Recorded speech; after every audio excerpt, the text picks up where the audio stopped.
God is but love, and therefore so am I. God is but love, and therefore so am I. Let not my mind deny the thought of God. Let not my mind deny the thought of God. God is but love, and therefore so am I. God is but love, and therefore so am I. I am entrusted with the gifts of God. I am entrusted with the gifts of God. God is but love, and therefore so am I. God is but love, and therefore so am I. Well, thank you all so much for joining me today and studying A Course in Miracles. We're reading from Lesson 178 for Friday, June the 27th of 2025. It's a lesson out of A Course in Miracles. We're reading from the Foundation for Inner Peace version of A Course in Miracles this year. And I'm Forgiveness Willie, teaching forgiveness from the Ozarks. God is but love, and therefore so am I. Remember, we're created in God's image, and that's our reality is love. And we're going to learn that the opposite of love doesn't exist. You can believe it does, and you'll be affected by your belief, but that doesn't make it real. And we're understanding now that fear is an illusion, sin is an illusion, guilt is an illusion. But all those things, when you believe them, which they all tie together, but you're believing something that is not real. Anyway, we're learning to let reality stand. Only truth is true. We're understanding. God is but love, and therefore so am I. And this is a review of lesson 165 and 166. 165 being, let not my mind deny the thought of God. And how do you deny the thought of God? Well, making guilt seem real. Making a justification to feel vulnerable seem real. You know, to make an idol of yourself that's different than God made you. You're love. You're a love being. That's your identity. But you can believe that you're vulnerable and that you're fearful, the opposite of love, which love doesn't really have an opposite, but you can believe it does. You can separate yourself from your identity and your mind, but only in your own imagination. You'll wake up someday and realize you were always safely at home in love. Let not my mind deny the thought of God. Don't let your mind deny the opportunities to love, of seeing love. Don't miss the opportunity to see the beauty of God's creation in every exchange always. God is but love, and therefore so are we. I am entrusted with the gifts of God. God created you in His image to now you turn around and extend His love to others. He gave you the gift of life. Now you give the gift of life, or the gift of beauty, or the gift of seeing only God in your brothers and sisters. I am entrusted with the gifts of God. God is but love, and therefore so am I. Today we're going to do 2 10-minute or 5 to as long as you want minute practice periods. You know, set your if you like to set your clock. I kind of like to set my clock when I meditate. That way I don't have to kind of wonder whether or not it's been 15 minutes or whatever I've set it for. And you can do the same, or you can just go until your heart's content, but be sure that you check and make sure you spend at least 5 minutes, okay? That's kind of where he's got us at this point. And then throughout the day, be quick to be asking for help, asking for an answer. Check in with God every hour at least. At least check in with Him every hour, and make sure you're at peace. Make sure that you have good, clear marching directions. You know where you're headed, what you're doing. Even if it's just freewheeling, make sure that it's in the Spirit of God, where every step is in the flow of life, of love, of good, of beauty. And find something to give thanks for every hour. If for nothing else, just take time to get on the gratitude frequency. Be thankful. Thank you all for joining me today. Okay, well, let's see. Let's go look in our text reading. The Unreality of Sin. And this is in chapter 19, The Attainment of Peace, Roman numeral 3, The Unreality of Sin. Okay, it's about 2.5 pages long. Let's read through it. I'll say a few things as we go along. The attraction of guilt is found in sin, not error. The attraction of guilt. To be attracted to guilt means that you believe that guilt will make you safe. By seeing somebody as wrong and avoiding them will keep you safe, is what you're basically saying. That they're guilty and that you're going to avoid them, or you're going to protect yourself because you're vulnerable against their attack. But you're not seeing love. You're making guilt real. The attraction of guilt is found in sin, not error. Sin will be repeated because of this attraction. Fear can become so acute that the sin is denied the acting out.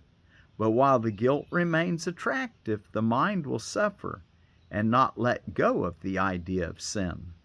For guilt still calls to it, and the mind hears it and yearns for it, making itself a willing captive to its sick appeal. Sin is an idea of evil that cannot be corrected, and yet will be forever desirable. As an essential part of what the ego thinks you are, you will always want it.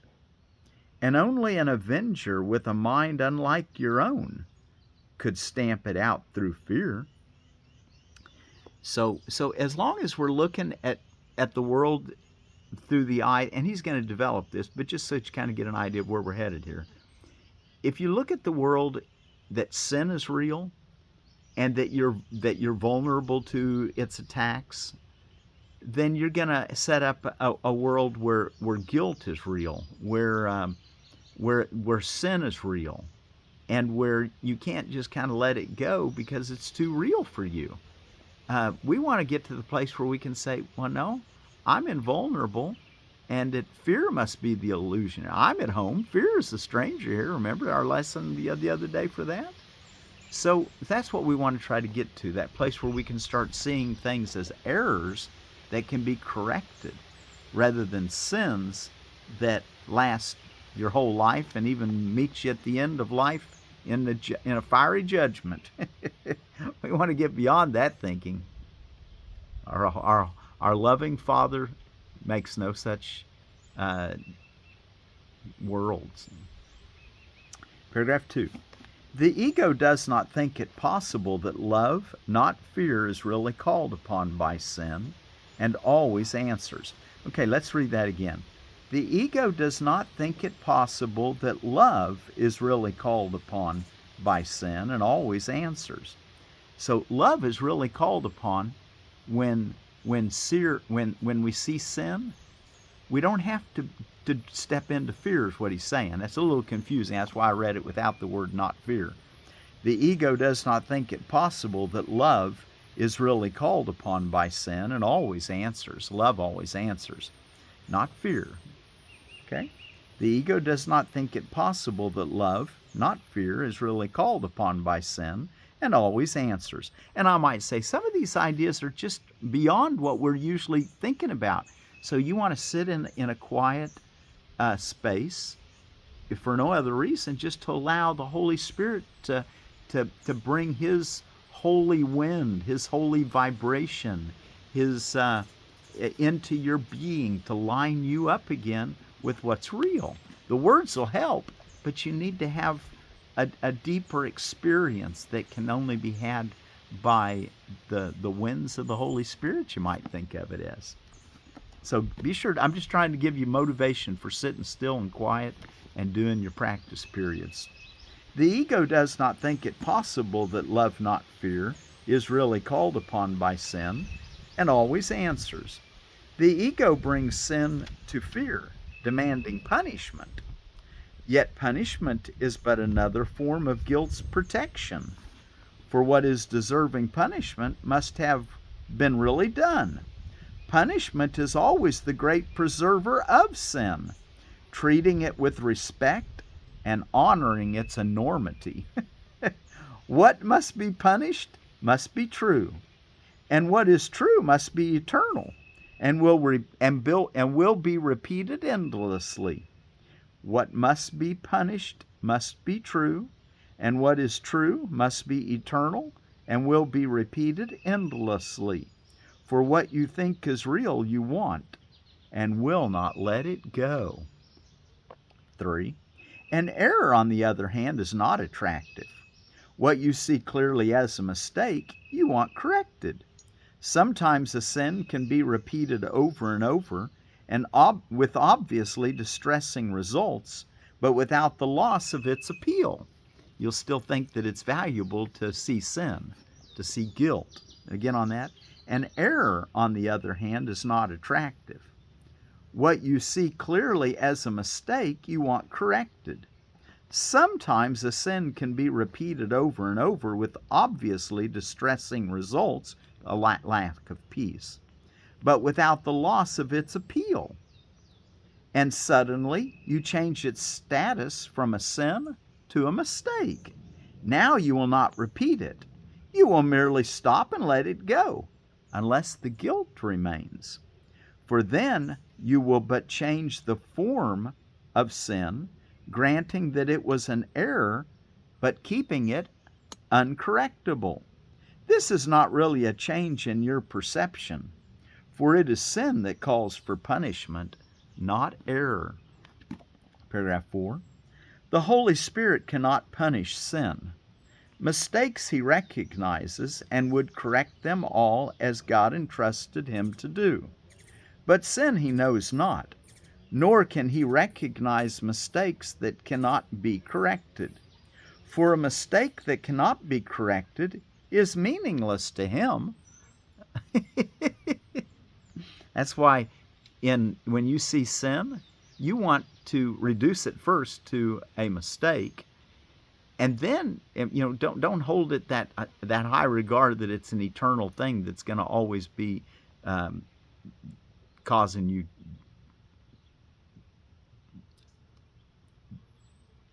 to look for punishment. That's what we want to get away from. We want to start looking at sin as being a mistake, is what he's trying to say. That sentence 3, but sin he knows not, nor can he recognize mistakes that cannot be corrected. It's the Holy Spirit. For a mistake that cannot be corrected is meaningless to God or to the Holy Spirit. Mistakes are for correction, and they call for nothing else. What calls for punishment must call for nothing. Every mistake must be a call for love. Every mistake must be a call for love. What then is sin? What could it be but a mistake you would keep hidden, a call for help that you would keep unheard and thus unanswered? Okay, there's what sin is a call for help that you would leave unheard and therefore unanswered. What? Paragraph 5. In time, the Holy Spirit clearly sees the Son of God can make mistakes. On this you share his vision, that we can make mistakes in time. Remember. Yet you do not share his recognition of the difference between time and eternity. And when correction is completed, time is eternity. The Holy Spirit can teach you how to look on time differently and see beyond it, but not while you believe in sin. In error, yes, for this can be corrected by the mind. But sin is the belief that your perception is unchangeable and that the mind must accept as true what it is told through it. If it does not obey, the mind is judged insane. The only power that could change perception is thus kept impotent, held to the body by the fear of changed perception, which its teacher, who is one with it, would bring. Let's read that sentence again, starting in sentence 7. But sin is the belief that your perception is unchangeable and that the mind must accept as true what it is told through it. If it does not obey, the mind is judged insane. The only power that could change perception is thus kept impotent, held to the body by the fear of changed perception, which its teacher, who is one with it, would bring. And that teacher is capitalized, talking about the Holy Spirit. Paragraph 6. When you are tempted to believe that sin is real, when you're tempted to believe that sin is real, remember this: if sin is real, both God and you are not real. If creation is extension, the Creator must have extended himself, and it is impossible that what is part of him is totally unlike the rest. If sin is real, God must be at war with himself. He must be split and torn between good and evil, partly sane and partially insane.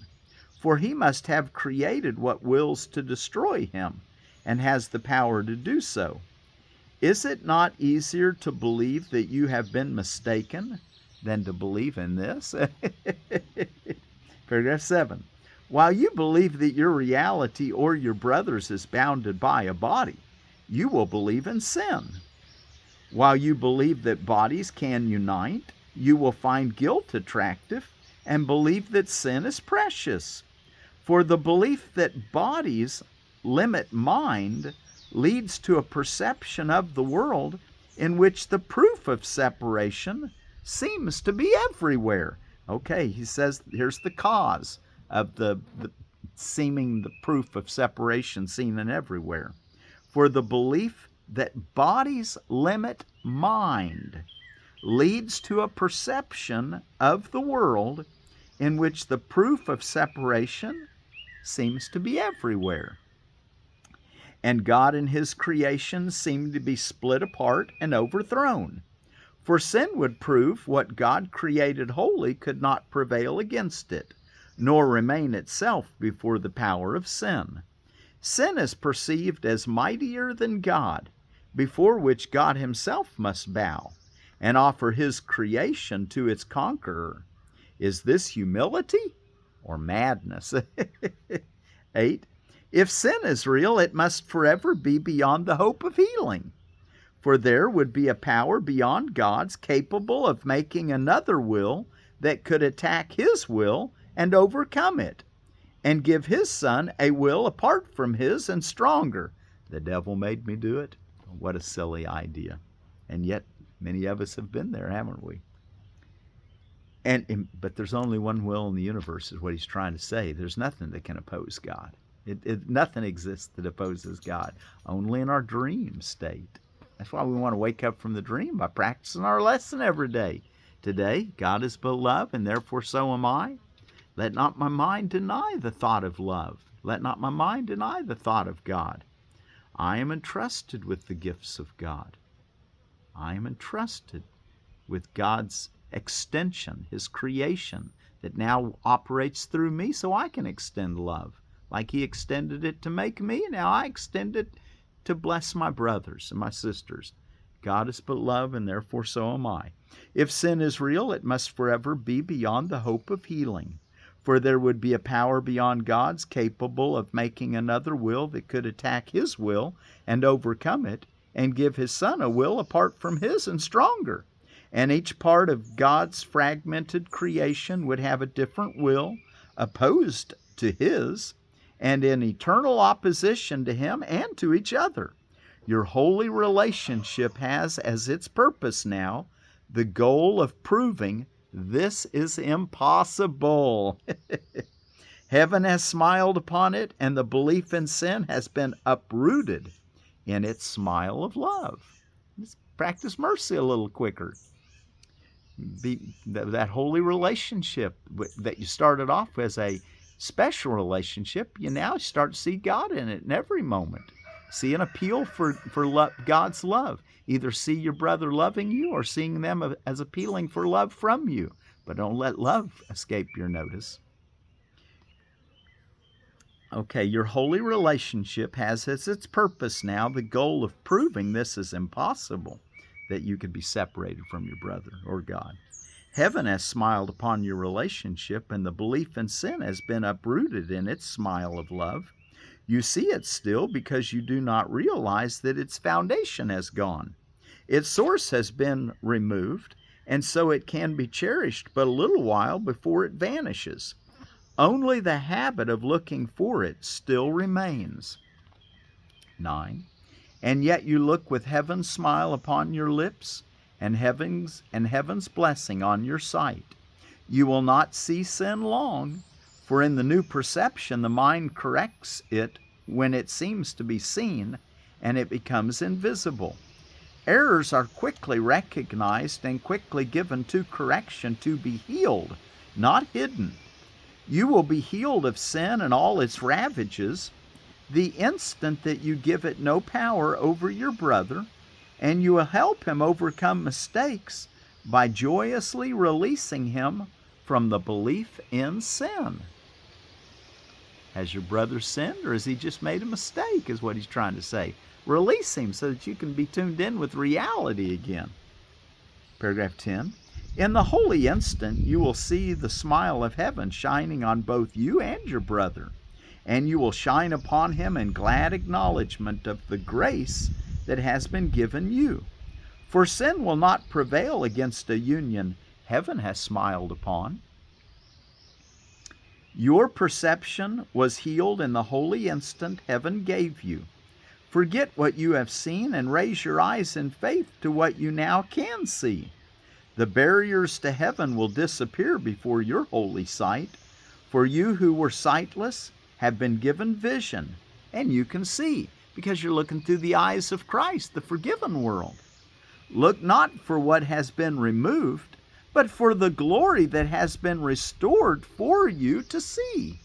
And our last paragraph, 11. Look upon your Redeemer, and behold what he would show you in your brother. And let not sin arise again to blind your eyes. For sin would keep you separate from him, but your Redeemer would have you look upon your brother as yourself. Remember, Jesus said, love your neighbor as yourself? Well, look upon him as yourself, because he is. You're all part of the one body, of the body of God, the mind of God. Okay, let's see. Look upon your Redeemer, and behold what he would show you in your brother, and let not sin arise again to blind your eyes, for sin would keep you separate from him, but your Redeemer would have you look upon your brother as yourself. Your relationship is now a temple of healing, a place where all the weary ones can come and rest. Here is the rest that waits for all after the journey, and it is brought nearer to all by your relationship. Wow, we're bringing heaven to earth. Thy kingdom come, thy will be done on earth as it is in heaven. Just by seeing our brother as making a mistake, or ourselves making a mistake, instead of some kind of eternal guilt. Okay, let's see. What's going on around the world holiday-wise? You know, I found that today, the 27th, of course I'm doing this a few days before the 27th, so you can get it on the 27th, is supposedly the Islamic holiday Muharram. Also known, I thought it was yesterday, and I'm not sure. I got both things came up. So anyway, check with someone who knows for sure.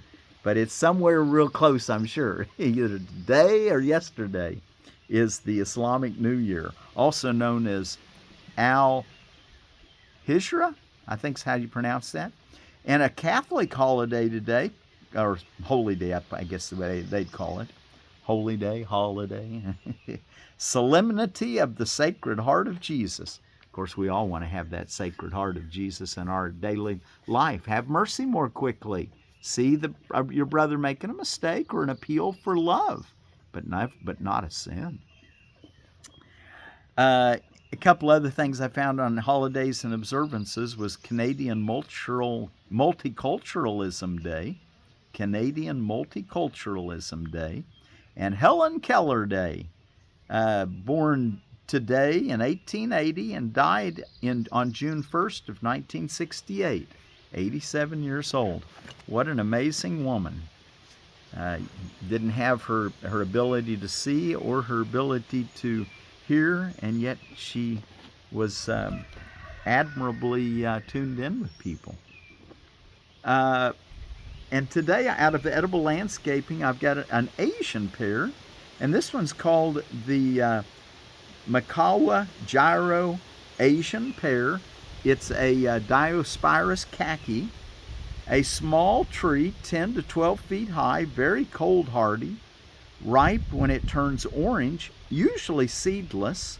Flesh can be eaten while it is still firm like an apple. Self-fertile, zone 6 through 8. So you just need one of these trees. It's self-fertile. Okay, I think we are, is there anything? Oh, our word for peace is from the Turkmen people on the Amu Darya watershed, and it starts up in the mountains of Central Asia, the Pamir, is that Pamir? How is that pronounced? The Pamir Mountains, and it flows through Turkmenistan to the Aral Sea. And the word for peace is Parahatcylik. If I'm pronouncing it right, Parahatcylik. So Parahatcylik be with you. Peace be with you.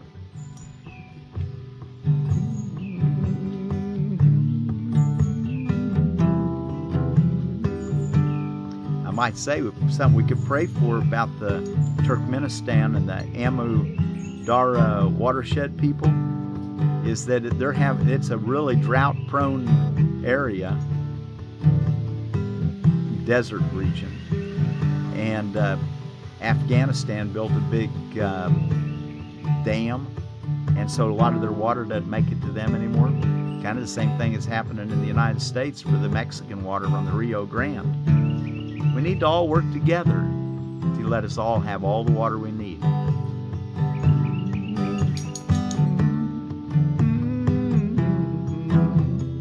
We all need to use diplomacy and communication so we can take care of all of our problems and our differences. As we learn to see each other as innocent and just making some mistakes, now we can help correct them in each other. And not being busy about fighting each other. God is but love, and therefore so am I. God is but love, and therefore so am I. Let not my mind deny the thought of God. Let not my mind deny the thought of God. God is but love, and therefore so am I. God is but love, and therefore so am I. I am entrusted with the gifts of God. I am entrusted with the gifts of God. God is but love, and therefore so am I.